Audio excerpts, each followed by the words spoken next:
Kua ki tino moe a mua ki tamariki kia noho tau ki roto i a rātou anō.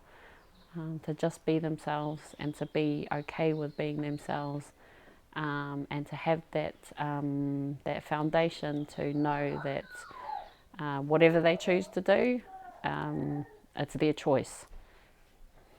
Yeah. Kia ora, ko Renee Solomon-Tauhinu tōku ingoa, he uri tēnei no Ngāpuhi no Ngāti Porou.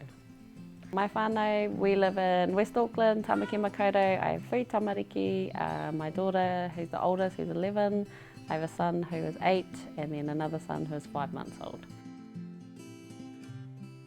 I have 4 brothers. I was born and raised in South Auckland.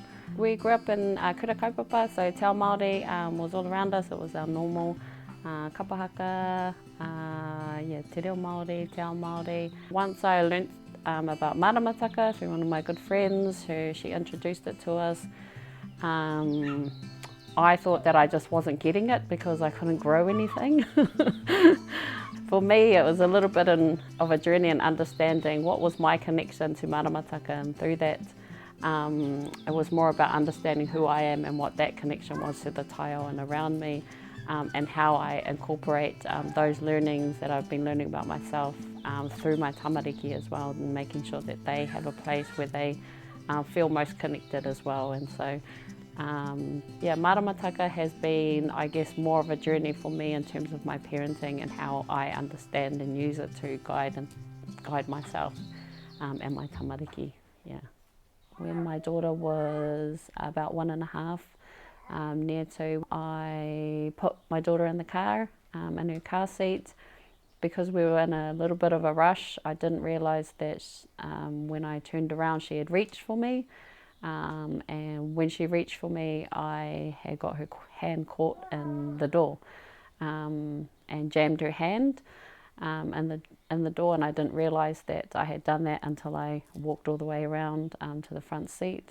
I opened up the door and she was screaming and crying, and I didn't realise until I had thought she was just putting her hand up to cry, and then once I turned around and looked properly, I could see that actually her hand was stuck. So I had quickly jumped over the back, pulled the door open, and luckily it didn't get caught in the actual door. It was wedged between just the closing, like before. And so that was a bit scary. Yeah. Luckily we didn't have to go to the hospital or anything like that, and nothing was broken, but and ended up she got her hand caught. Yeah. When I was reflecting on a Pūrākau that could relate to this, I thought of Rona and the moon. So when Rona got woken up to go and fill up her calabashes with water, she had to go and travel down to through the ngahi there. It was dark. She was hoha because 1, she got woken up, 2, it was dark, 3, she had to get up and go out, and no one else was getting up, and the moonlight was guiding her, and Rona walked down. The moon went behind a cloud, and she tripped and fell and got hurt. So because of that, she was pukuriri as, looked up at the moon and cursed her. At that time, the moon heard her, came down, picked her up. When Rona realised that she was being grabbed by the moon, she grabbed onto the nearest rākau that was with her, hugged it tight, and the moon kept trying to pull at her, and realised she couldn't just take her, so she took her in the tree with her to live with her and to teach her lessons and not curse at her ever again.